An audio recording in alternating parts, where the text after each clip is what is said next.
ಈಗ ನನಗೆ ಅರ್ಧ ಲೀಟ್ರ್ ಬೇಕಾಗ್ಯದ, ಅರ್ಧ ಲೀಟ್ರ್ ಎಣ್ಣೆ ಬೇಕಾಗ್ಯದ. ನಾನು ಕ್ಯಾನ್ ತೊಗೊಂಡು ನಿಮ್ಮ ಅಂಗಡಿಗೆ ಬಂದೀನಿ. ಈ ಮಾಪನ ನಿನ್ನ ಹತ್ರ ಇಲ್ಲ ಈಗ ಅಂಗಡಿಯಾಗ, ಇದಿಲ್ಲ. ನೀ ಏನು ಮಾಡ್ತೀವಿ ಅವಾಗ ನನಗೆ ಇದ್ರಲಿಂದ ಎಣ್ಣೆ ಹಾಕಕ್ಕೆ ಶುರು ಮಾಡ್ತೀವಿ. अर्धा लीटर ಆಗ್ಬೇಕಂದ್ರೆ ಇದರಲ್ಲಿ ಎಷ್ಟು ಸರಿ ಹಾಕ್ತೀವಿ?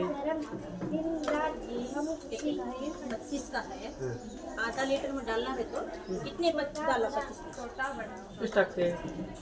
कितने डालो? Very good. ಎಷ್ಟು ಹಾಕ್ತೀವಿ?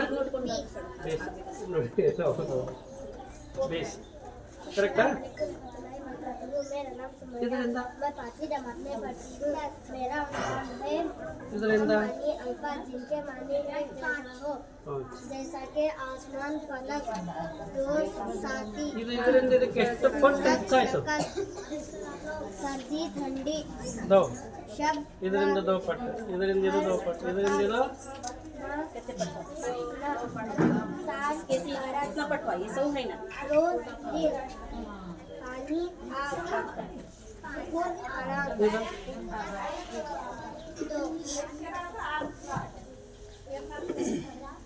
ಅಡೆಯದು 100 ಅದ, ಇದು 200 ಇದೆ, 250 ಅದು. ಇದು 2.5 ಹಾಕಿ, 2 ಸರಿ ಹಾಕಿ ಇದ್ರ ಅರ್ಧ ಹಾಕ್ಬೇಕು ಮತ್ತೆ. ಇಲ್ಲ ಆಯ್ತು, ಇದನ್ನ ಹೇಳಿದ್ರೆ ಇದು ಇದರಿಂದ ಇದು ಕಳತೆ ಹೇಳಿದ್ರೆ ಮುಗಿತು. ಎಲ್ಲ ಕಾನ್ಸೆಪ್ಟ್ ಭಾರಿ ಕ್ಲಿಯರ್ ಆಗುತ್ತೆ. Thank you. जैसा कि